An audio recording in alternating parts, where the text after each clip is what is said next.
Hai Smart Investor, kembali lagi bersama kita untuk di Weekly Outlook minggu ini. Seperti biasa, kita akan membahas isu fundamental apa yang akan menjadi perhatian dan fokus untuk minggu ini. Seperti biasa, jangan lupa subscribe, like, dan share video ini untuk mendapatkan informasi terupdate dari Valbury Asia Futures. Dolar terbenam data NNV, emas berpotensi testing 1.900. Nah, Pak Agah, untuk pergerakan dolar selanjutnya seperti apa, Pak? Baik, dolar terbenam terhadap rivalitas mata uang dunia pekan lalu, di mana indeks dolar telah turun 1% di tengah serangkaian data penting Amerika Serikat yang di bawah ekspektasi.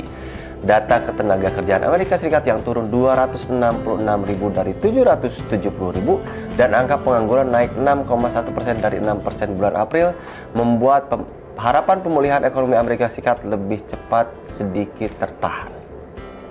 Sementara itu, aktivitas pelonggaran wilayah di Eropa dan Inggris memberi dukungan bagi euro dan pound sterling untuk bangkit dari penurunan. Emas mulai bersinar kembali setelah dua sesi perdagangan bertahan di atas 1.800-an. Bila data ekonomi Amerika Serikat yang dirilis minggu ini kembali mengecewakan, tidak menutup kemungkinan 1.900 jadi target selanjutnya. Ya, lalu apa yang akan menjadi perhatian pasar minggu ini, Pak? Baik. Euforia dari data non-farm payroll Amerika Serikat yang di bawah ekspektasi pasar masih akan berlanjut hari ini sebelum pasar akan disuguhkan serangkaian data ekonomi Amerika Serikat lainnya, salah satunya adalah inflasi dan penjualan retail. Selain itu juga, pasar akan cermati bagaimana pejabat The Fed dalam menyikapi statement yang disampaikan oleh Menteri Keuangan Amerika Serikat Janet Yellen soal percepatan pengetatan moneter. Berikut adalah data ekonomi penting untuk minggu ini.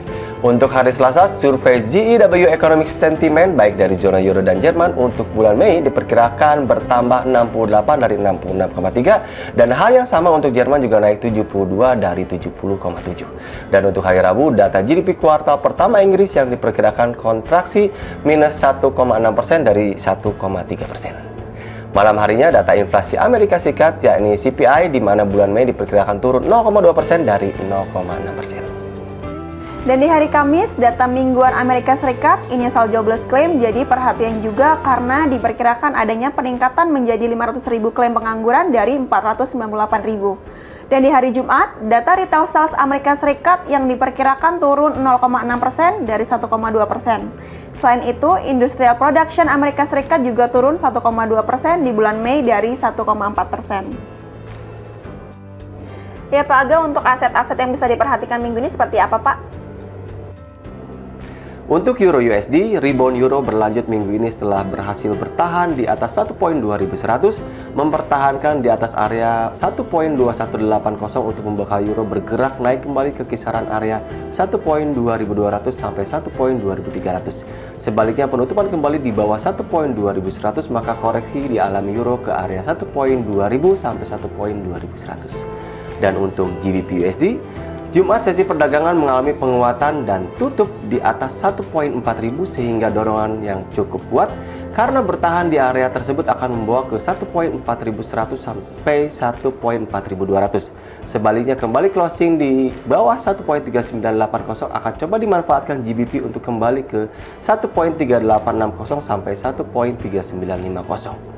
Dan untuk emas berhasil bertahan di area 1830-nya, di mana penutupan di atas area tersebut memberi jangka pendek untuk kembali bertengger di 1850. Penutupan di atas 1850 maka akan membuka di atas area 1876 sampai 1900. Sebaliknya, penembusan di bawah 1817 akan menekan emas kembali ke kisaran 1795 sampai 1817.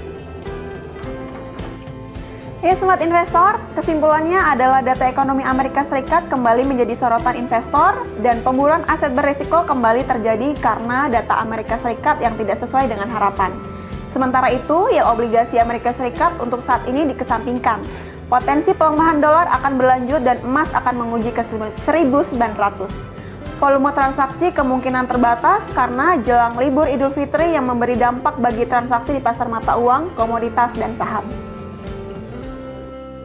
Demikian Smart Investor, semoga menjadi peluang untuk pekan ini. Saya Ika Indriani. Dan saya Agah Gumelar, kami mewakili staf dan karyawan Valbury Asia Futures mengucapkan Minal aidin wal faizin, mohon maaf lahir dan batin.